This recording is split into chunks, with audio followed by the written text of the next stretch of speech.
إن الحمد لله نحمده ونستعينه ونستغفره ونعوذ بالله من شرور أنفسنا ومن سيئات أعمالنا. من يهد الله فلا مضل له وما يضلل فلا هادي له. وأشهد أن لا إله إلا الله وحده لا شريك له. وأشهد أن محمدا عبده ورسوله. يا أيها الذين آمنوا اتقوا الله حق تقاته ولا تموتن إلا أنتم مسلمون. আল্লাহ সুবহানাহু ওয়া তাআলা সূরা বাকারার ৭৫ নম্বর আয়াতে বলছেন,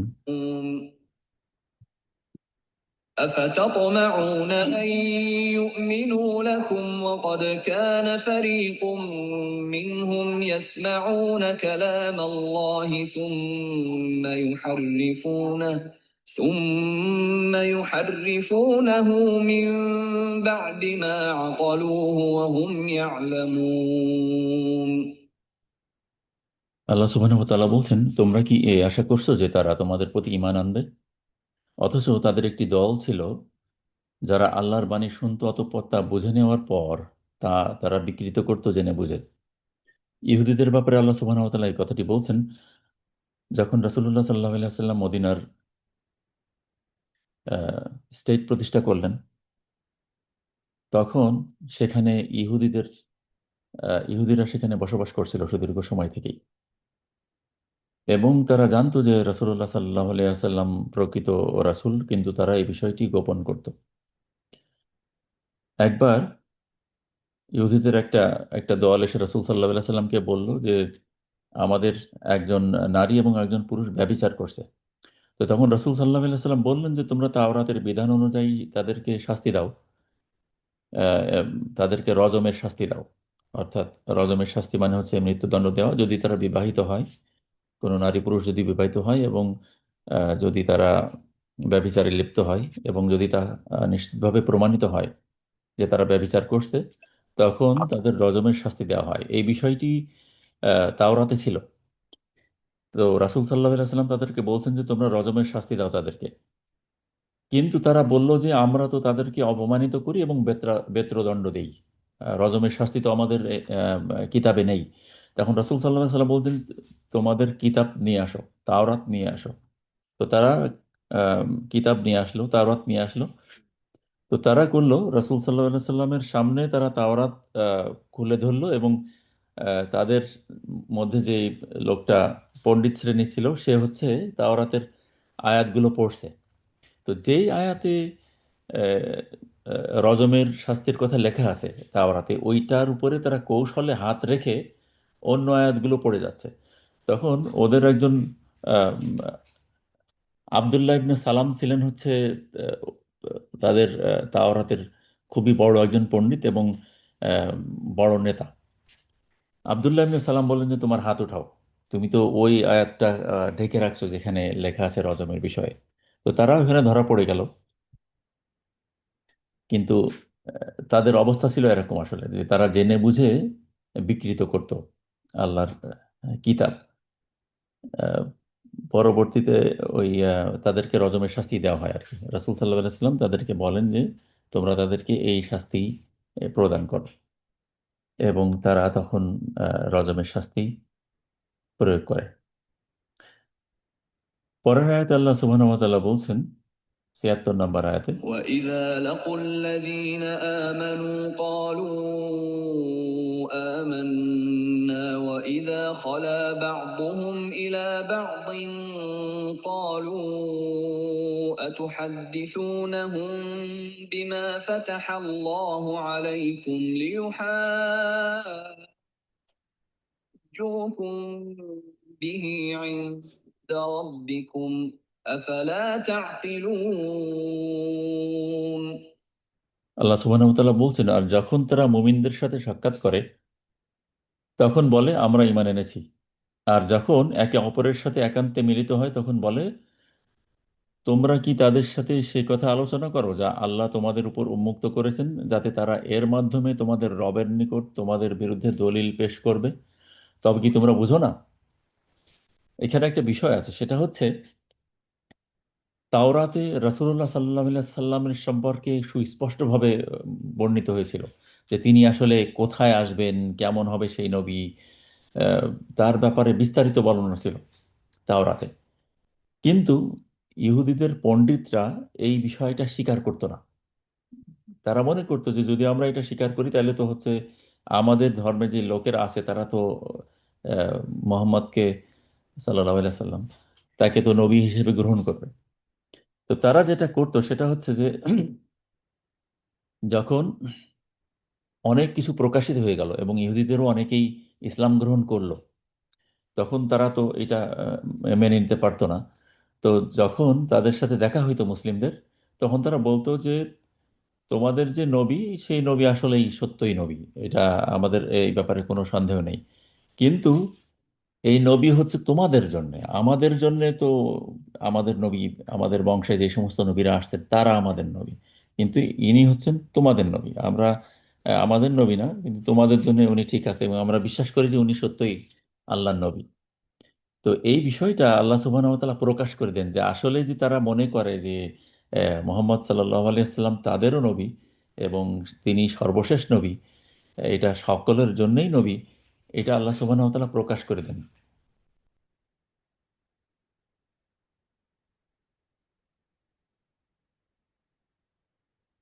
আল্লাহ সুবহানাহু ওয়া তাআলা বলছেন ৭৭ নম্বর আয়াতে, أولا يعلمون أن الله يعلم ما يسرون وما يعلنون আল্লাহ সুবহানাহু ওয়া তাআলা বলছেন যে তারা কি জানে না যে তারা যা গোপন করে এবং যা প্রকাশ করে তা আল্লাহ সুবহানাহু ওয়া তাআলা জানেন। আল্লাহ তাআলা বলছেন যে তারা যেটা গোপন করে এবং যেটা প্রকাশ করছে এটা কি আল্লাহ তাআলা জানে না, এটাই কি তারা মনে করছে? অথচ আল্লাহ তাআলা সবকিছুই জানেন। তারা মনে করত, তারা তারা যখন নিজেদের সাথে মিলিত হইতো তখন তারা বলতো, একে অপরকে ধিক্কার দিত। তারা বলতো যে তোমরা এই কথাগুলো কেন তাদের কাছে প্রকাশ করো, যেটা আমাদের কিতাবের মধ্যে আছে, যেটা আমরা জানি। আসলে ওই সময়গুলোতে তো প্রিন্টিং মিডিয়া এভাবে প্রচলিত ছিল না, ইন্টারনেট ছিল না যে কোনো একটা বিষয় কেউ জানলে সেটা সকলেই জেনে ফেলবে, এরকম ধরনের ব্যাপার ছিল না। ফেসবুক তো ছিল না যে একজন স্ট্যাটাস দিল আর সবাই মিলে সেটা দেখলো।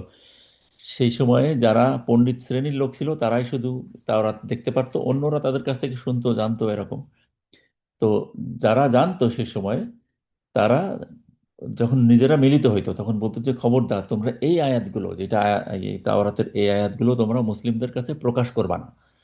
যদি তোমরা প্রকাশ করো এবং যদি তাদের নবী জেনে ফেলে এই বিষয়গুলো সম্পর্কে, যে আল্লাহ তাআলা আমাদেরকেই নির্দেশ দিচ্ছেন যে তার অনুগত হইতে, যদি এই বিষয়টাই তারা জেনে ফেলে আর আমরা যদি তাদের অনুগত না হই, তাহলে আখিরাতে তো আল্লাহ তাআলা আমাদেরকে ধরবে যে তোমরা তো জানতে, তাহলে তোমরা এই নবীর অনুসরণ কেন করনি? তো তারা এইটাই বলছে। তো আল্লাহ সুবহানাহু ওয়া তাআলা তাদেরকে আসলে মূর্খ বলছেন যে মানে বিষয়টা কি এরকম যে তোমরা জানো আর আল্লাহ এই বিষয়টা জানে না। তোমরা যেটা গোপন করছো এটা যদি গোপনই থাকে, আর আল্লাহ আখিরাতে তোমাদেরকে কি এই বিষয়ে প্রশ্ন করবে না, ধরবে না যে তোমরা কেন তার অনুসরণ করনি? আল্লাহ এই বিষয়গুলো এভাবে বলছেন তাদেরকে। কিন্তু তারা মনে করতো যে আমরা যদি এই বিষয়টা গোপন রাখি তাইলে হচ্ছে আল্লাহ তাআলা আমাদেরকে হয়তো এই বিষয়ে ধরবে না, এরকম তারা মনে করতো আর কি।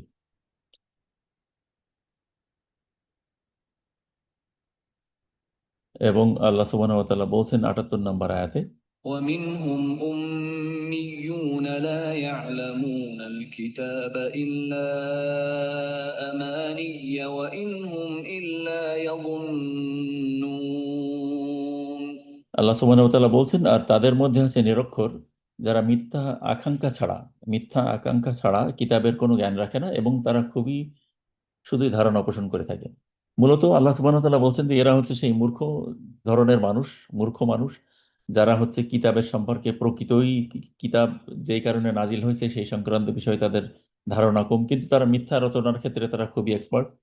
এই বিষয়গুলো তারা বলছেন এবং তারা যে আকাঙ্ক্ষা করে থাকে এটা হচ্ছে মিথ্যা আকাঙ্ক্ষা, যে আল্লাহ সুবহানাহু ওয়া তাআলা তাদেরকে ধরবে না। এই বিষয়গুলো যদি তারা গোপন করে তাহলে আল্লাহ তাআলা তাদেরকে আখিরাতে মাফ করে দিবে, এরকম এরকম ধরনের চিন্তা ভাবনা তারা যদি করে থাকে তাহলে তারা হচ্ছে আসলেই মূর্খ। মূলত সেই সময়ে ইহুদিদের মধ্যে মুনাফিক শ্রেণী যেমন ছিল, মূর্খও ছিল। কিছু ছিল যে তারা হচ্ছে এখনকারই মতো আসলে, যে তারা তাদের হুজুরদের কাছ থেকে যেটা শুনে এইটাই বিশ্বাস করে। তারা চেক করে না যে আসলে এই কিতাবে এই বিষয়গুলো লেখা আছে কিনা, এরকম ধরনের শ্রেণীও সে সময় ছিল। তো আল্লাহ সুবহানাহু ওয়া তাআলা শেষে বলছেন এখানে যে فويل للذين يكتبون الكتاب بأيديهم ثم يقولون هذا من عند الله ليشتروا به ثمنا قليلا فويل لهم مما كتبت أيديهم وويل لهم مما يكسبون আল্লাহ সুবহানাহু ওয়া তাআলা বলছেন, সুতরাং ধ্বংস তাদের জন্য যারা নিজ হাতে কিতাব লিখে তারপর বলে এটি আল্লাহর পক্ষ থেকে, যাতে তার তুচ্ছ মূল্যে বিক্রি করতে পারে। সুতরাং তাদের হাত যা লিখেছে তার পরিণামে তাদের জন্য ধ্বংস, আর তারা যা উপার্জন করছে তাদের কারণে তাদের জন্য ধ্বংস। আল্লাহ সুবহানাহু ওয়া তাআলা বলছেন, এখানে একটা ঘটনা আছে, সেটা হচ্ছে এই যে রাসূলুল্লাহ সাল্লাল্লাহু আলাইহি সাল্লামের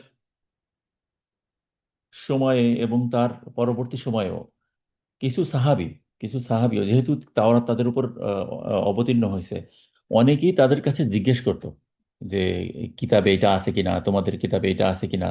মুসলিমরা তাদের কাছে জিজ্ঞেস করত। তো ইবনে আব্বাস রাদিয়াল্লাহু আনহু উনি বলছেন, ইবনে আব্বাস হচ্ছেন রাসূল সাল্লাল্লাহু আলাইহি সাল্লামের চাচাতো ভাই। তো উনি বলছেন, উনি হচ্ছেন আল কোরআনের সবচাইতে বড় তাফসীরকার হিসেবেই ধরা হয় ওনাকে। উনি বলছেন যে তোমরা তাদের কাছে এটা কেন জিজ্ঞেস করো, যে তোমরা জানো যে তারা নিজ হাতে কিতাব রচনা করছে এবং কতটুকু করছে এই ব্যাপারে তোমরা তো জানো যে তারা এই কিতাব রচনা করছে। এই আয়াত অনুযায়ী তিনি বলছেন যে এরপরেও তুমি, তোমার কাছে সত্য থাকার কারণেও, আল কোরআন তোমার কাছে লিপিবদ্ধ থাকার পরও তুমি, তোমরা কেন তাদের কাছে এই বিষয়সমূহ জিজ্ঞেস করো। যে বুখারীর একটা হাদিসের মধ্যে এই বিষয়টা আসছে, যে তিনি তাদেরকে এভাবে বলছিলেন যে যারা যারা জিজ্ঞেস করে ওদেরকে, যাদেরকে উনি চিনতেন তাদেরকে তিনি জিজ্ঞেস করছেন যে তোমরা এই ব্যাপারে তাদের কাছে কেন জিজ্ঞেস করো, যেখানে আল্লাহ সুবহানাহু ওয়া তাআলা বলছেন যে তারা নিজ হাতে তাদের কিতাব রচনা করছে, কিছু অংশ তারা রচনা করছে, কতটুকু বিকৃত করছে সেটা তো আমরা জানি না, কিন্তু তারা যেটা করছে সেটা নিশ্চিত। তো আমাদের রাসূল সাল্লাল্লাহু আলাইহি সাল্লাম আমাদেরকে যেমন সম্ভবত ওমর রাদিয়াল্লাহু তাআলা আনহু, উনি একবার রাসূল সাল্লাল্লাহু আলাইহি সাল্লামের সামনে তাওরাত পাঠ করছিলেন। তো এটা দেখে রাসূল সাল্লাল্লাহু আলাইহি সাল্লাম প্রচণ্ড রাগান্বিত হইলেন, তার চেহারায় এই ভাব ফুটে উঠল। এবং তিনি এটা তার এই ভাব, এবং তাদেরকে জিজ্ঞেস করলেন যে যেখানে স্বয়ং আল্লাহর নবী উপস্থিত, আল কোরআন আমার কাছে আছে, সেখানে তোমরা অন্য কিতাব আমার সামনে আহ, তিলাওয়াত করো। এই বিষয়টা তিনি বলছিলেন সেইভাবে। তো পরবর্তীতেও এটাই হচ্ছে আমাদের মানদণ্ড, যে যখন এটা প্রতিষ্ঠিত যে আল কোরআন আমাদের সামনে অবিকৃত অবস্থায় আছে, আমরা এখন অন্য কিতাব তিলাওয়াত করতে পারবো না, যেখানে আল্লাহ সুবহানাহু ওয়া তাআলা স্বয়ং বলছেন আয়াতের মাধ্যমে যে তারা এই কিতাব রচনা করছে, অনেকটাই তারা বিকৃত করছে। আর আমরা জানি না যে আসলে কোন অংশটুকু বিকৃত এবং কোন অংশটুকু আসল। আর এটা আমরা বুঝতেও পারবো না যে এটা কতটুকু আসল। এটা ঠিক যে যে আল কোরআনের সাথে যতটুকু মিলে ততটুকু আমরা অনুমান করতে পারি, হ্যাঁ ঠিক আছে, এটা হয়তো ঠিক আছে, কিন্তু আমরা আম, কোনোভাবেই অ্যালাউড না যে তাদের কিতাব আমরা তিলাওয়াত করব, কারণ সেটা বিকৃত, তারা নিজ হাতে এই কাজটা করছে। এবং আল্লাহ সুবহানাহু ওয়া তাআলা বলছেন যে তারা তুচ্ছ মূল্যে কিতাবকে বিকৃত করছে, বিক্রি করছে তুচ্ছ মূল্যে।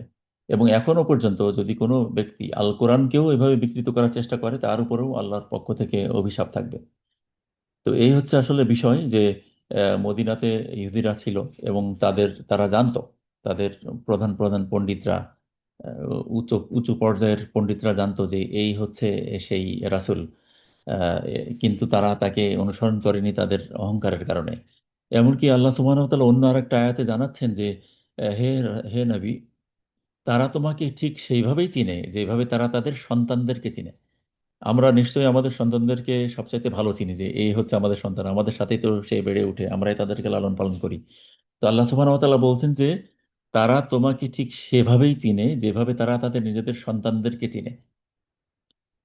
তো তারা আসলে গ্রহণ করেনি রাসূলুল্লাহ সাল্লাল্লাহু আলাইহি সাল্লামকে তাদের অহংকারের কারণে। তারা এমনকি আম, এই মক্কা মদিনার আরব ভূখণ্ডের মানুষদেরকে হুমকি দিত যে আমাদের সেই প্রতিশ্রুত সেই রাসূলের আসার সময় হয়ে গেছে, উনি যখন আসবেন আমরা তোমাদের উপরে চড়া হব, আমরা বিজয়ী হব তোমাদের উপরে। এইভাবে তারা হুঙ্কার দিত। কিন্তু যখন তারা দেখলো যে তিনি আসছেন কুরাইশ বংশে, ইহুদিদের বংশে আসেননি, তখন তারা শত্রুতা করা শুরু করলো। হাদিসে এই ব্যাপারে আরো অনেক কিছু আছে। এবং ইহুদিদের যে সমস্ত পণ্ডিতরা ইসলাম গ্রহণ করলো তারাও অনেক কিছু এই বিষয়ে বলছেন। আব্দুল্লাহ ইবনে সালাম এবং আরো অনেকেই এই বিষয়ে বলছেন যে তারা নিজেরা বলছেন, একটা একটা হাদিসে এইভাবে আসছে যে তারা যখন নিজেরা মিলিত হচ্ছে তখন তারা একে অপরের সাথে বলছে যে তুমি কি নিশ্চিত যে এই সেই রাসূল যার ব্যাপারে আমরা অপেক্ষা করে আছি? তখন বলছে যে আল্লাহর শপথ, এই হচ্ছে সেই রাসূল। সব সব সাইন তার সাথে মিলে যায় এবং নিশ্চিতভাবেই সেই সত্য রাসূল। তখন অন্যরা বলছে যে এখন এখন আমাদের কি করা উচিত, কি করব আমরা? তখন বলছে যে শত্রুতা, শুধুমাত্র শত্রুতাই পোষণ করতে হবে তার সাথে। তো চিন্তা করেন যে যখন তারা জানতো, একেবারে নিশ্চিতভাবেই জানতো যে তারা, এই ব্যক্তিই হচ্ছে আল্লাহর রাসূল, সত্য রাসূল, কিন্তু তারা তার অনুসরণ করেনি, অনেকেই তাদের অনুসরণ করেনি। কেউ কেউ ইসলাম গ্রহণ করছে, কিন্তু অনেকেই তাকে গ্রহণ করেনি, একেবারে জেনে বুঝেই গ্রহণ করেনি। তাদের মধ্যে হয়তো এমন কোনো মূর্খ কিছু শ্রেণী থাকতে পারে যারা হয়তো জানতো না বা জানতে দেওয়া হয়নি, এরকম হইতে পারে। কিন্তু তাদের একটা বড় অংশই একেবারে পণ্ডিত শ্রেণী, যারা তাওরাত জানে এবং তাদের নেতৃস্থানীয় ব্যক্তিবর্গ সবাই জানতো যে ইনিই হচ্ছেন শ্রেষ্ঠ রাসূল, শেষ রাসূল, এবং ইনি আমাদেরও রাসূল, তাকেই আমাদের মান্য করতে হবে, এটাই তাওরাতের নির্দেশ। কিন্তু সেটা তারা জেনে বুঝে এটা করেনি, এবং আল্লাহ সুবহানাহু ওয়া তাআলা বলছেন যে তারা আহ, আহ, তাদের জন্য ধ্বংস, যারা নিজ হাতে কিতাব লিখে। তো পরবর্তীতে বা তাদের পূর্ববর্তীরা যারা হচ্ছে কিতাবের বিভিন্ন অংশ বিকৃত করছে, এবং বিকৃত করছে এটা তারাও জানে যে বিকৃত হয়েছে, এবং জানার পরেও তারা সেই কিতাবের অনুসরণ করছে, তার মানে তাদের জন্য ধ্বংস। আমি জানলাম যে আমার কিতাব বিকৃত হয়েছে, এই বিকৃত কিতাবের অনুসরণ যে জেনে বুঝে করে সেও এই একই পাপে পাপী। এটাই ছিল আমাদের আজকের আলোচনা। এখান থেকে শিক্ষা হচ্ছে এই যে আল্লাহ সুবহানাহু ওয়া তাআলা যে কিতাব আমাদের উপর নাজিল করছেন, সেই কিতাবকে আমরা যেন শক্তভাবে আঁকড়ে ধরি, এবং আল্লাহ সুবহানাহু ওয়া তাআলা এখানে আমাদেরকে যা বলছেন তাই যেন আমরা হুবহু মেনে নিই, এবং কোনো রকম দ্বিমত পোষণ না করি, ঈমান আনি তার উপরে, এবং এর উপরে যদি আমরা অবিচল আস্থা রাখি, আল্লাহ সুবহানাহু ওয়া তাআলা আমাদেরকে মুক্তি দান করবেন আশা করা যায়। আসসালামু আলাইকুম ওয়া রাহমাতুল্লাহি ওয়া বারাকাতুহু। আপনাদের যদি কোনো প্রশ্ন থাকে করতে পারেন।